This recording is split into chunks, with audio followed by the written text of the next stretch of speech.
Hey, I'm Sad the Cat, and today I'll be having a look at the mountain climbing platformer Celeste. Celeste is the definition of something that's easy to learn but hard to master. My 11-year-old niece can pick it up without a problem, and it's still deep enough for true skill expression for all you speedrunners out there. It's really something for everybody. Celeste is about an adult named Celeste. Wait, what? Wait, then whose name's in the title? Oh, that's a mountain's name, okay. So it's about an adult named Madeline, who acts and looks more like a teen with daddy issues than anything else. But she's trying to climb the mountain. The journey's gonna be an arduous one, testing not just her body, but also the mind.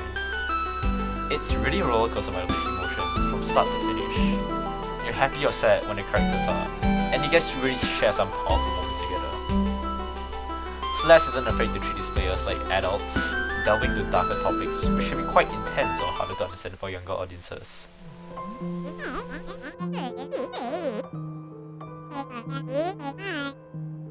What really sells the atmosphere is Lena Raine's expressive and emotional music, setting the mood for each chapter and helps tell the story of each location.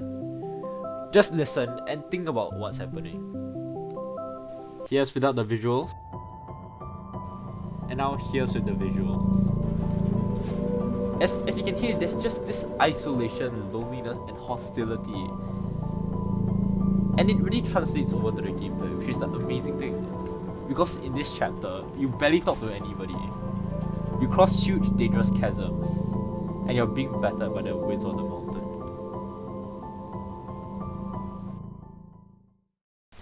Celeste has three main movement options: a jump, a climb, and a dash. Despite having very simple movement options, the game really pushes all that to the limits, and really implores you to be creative and gives you multiple ways to overcome a level. That's if you have the skills. The gameplay is also surprisingly immersive for a platformer, with integrated tutorials that don't break the flow of the game, and the amazing controller rumble. Rumbling occurs during cutscenes, dashes, dying, and maybe sometimes when an attack is coming. It seriously helped immerse me in the game and put me in the shoes of Madeline. The game has lots of hidden tricks and advanced techniques, hidden behind experimentation or by playing the B-sides, which I'll talk about later, but for some context, they're just bonus levels. This adds this layer of depth and mastery, which is what I'm really looking for when I'm playing a game, because I'm a filthy tryhard. But it helps give you more things to learn, even after completing the whole game. And Celeste doesn't just test your micro skills like jumping or platforming, it also tests your macro skills and how you approach the game. Big jumps like this one have you see through binoculars for jumps that stretch outside your field of view and ask you to look before you leap. The game wants you to see what's coming so you can plan ahead for it, and doesn't hide some unseen obstacle and lays out all its cards in front of you. The game consistency is really familiar to me, and it's what kept me playing. Because I don't feel like the game's unfair or it's rigged like some people might tell you, but it's clearly not. For the people that want a bit of surprise that keeps you on your toes, Celeste handles this in a rather different way, and choose to test your mastery of the level instead of just having a cheap kill. The game will have some seriously treacherous jumps where you think it's impossible to make it across. Or if you just take a closer look, it's something you've done before. Which is one of the best parts of Celeste, because it's consistent.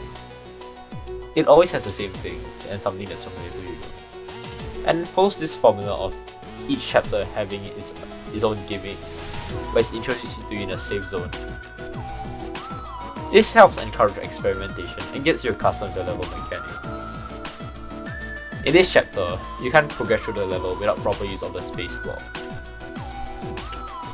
These per chapter mechanics are really pushed to their boundaries in later levels of the chapter, and never outsay their welcome, keeping things fresh and novel, but still being able to be fully developed within their respective chapters.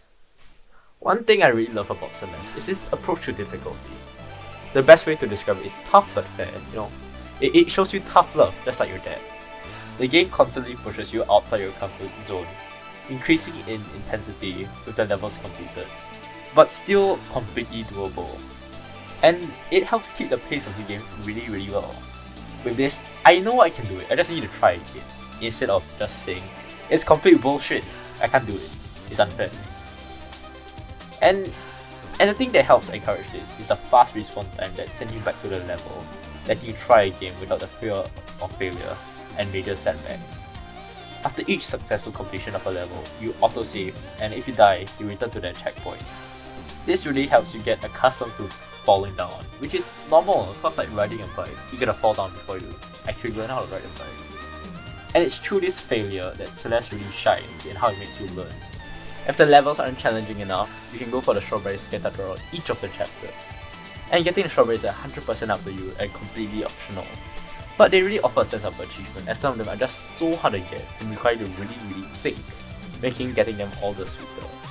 The game doesn't punish you for avoiding them, but there is a small surprise if you do go out of your way to get them.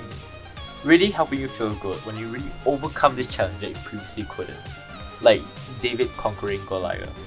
But one big issue with this is that it unintentionally causes players to just blindly brute force their way through, which makes the player more and more frustrated, instead of feeling that they are closer to overcoming something that they previously couldn't before.